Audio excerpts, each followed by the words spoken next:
prior to A Leap of Faith, I was living in college. I was living a regular college life. I was in a fraternity, really good at film, really good at comedy, and I wanted to have a career in comedy, doing stand-up, doing sketch comedy, and so I mean my whole life was dedicated to that endeavor.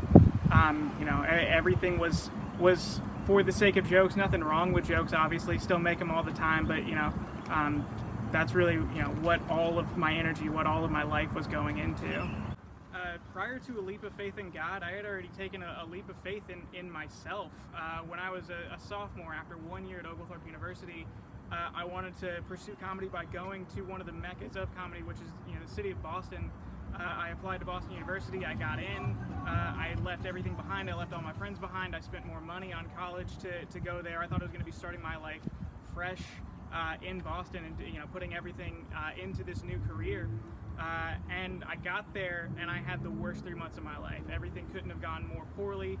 I had no friends. I made no friends while I was there. School was too difficult to spend any time doing anything else. But I was still putting all of my effort into comedy, and the comedy was going well, but it didn't matter. I had nothing in my life. I felt just sucked of all the life within me. I spent every Friday night up there, just watching Netflix. And I came and I visited home after Halloween, and I had to take a flight back to Boston, which was one of the worst experiences of my life. And I got back the next day, and I was like, I'm never doing that again. So I made the decision, I'm going to move back to Atlanta, because I said if this is what the next 10 years of my life are going to be like in comedy, I'm not interested in it anymore. I'll do anything else besides this. So I made the decision to move back to Atlanta. That's where my friends were. That's where my life was. And so I came back. After that, though, I had been certain that God had called me to Boston. And he hadn't. That wasn't true. That was me. That was entirely me deciding that I'm going to put my faith in myself to do comedy. But it took a long time after that for me to even talk to God again. And it took friends of mine to confront me directly, to say, you haven't prayed, you haven't talked to God, you're not living your life the way that you were. You're still entirely, dedicating yourself to the gospel of yourself. And it took months for me to admit that God hadn't called me to Boston. That was entirely me. I broke down crying the night that I admitted that. After that, I could be in the room with God, but I couldn't put my faith in him. I still needed time to pull that together. Meanwhile, I had been in a relationship and that had ended. I was at a new school at Georgia State. I hadn't made any friends there. And then by August of that year, I was going into my junior year, and it had been 1 year since I left for Boston. My friendships were deteriorating. I didn't have a lot of community in my life. I had no Christian brothers or sisters. And I looked at myself and I said, this has been the worst year of my life. You've lost so much in this 1 year and you've gained nothing. Why is that the case? And I made a clear, decisive, logical realization that this is because you're pursuing the gospel of yourself.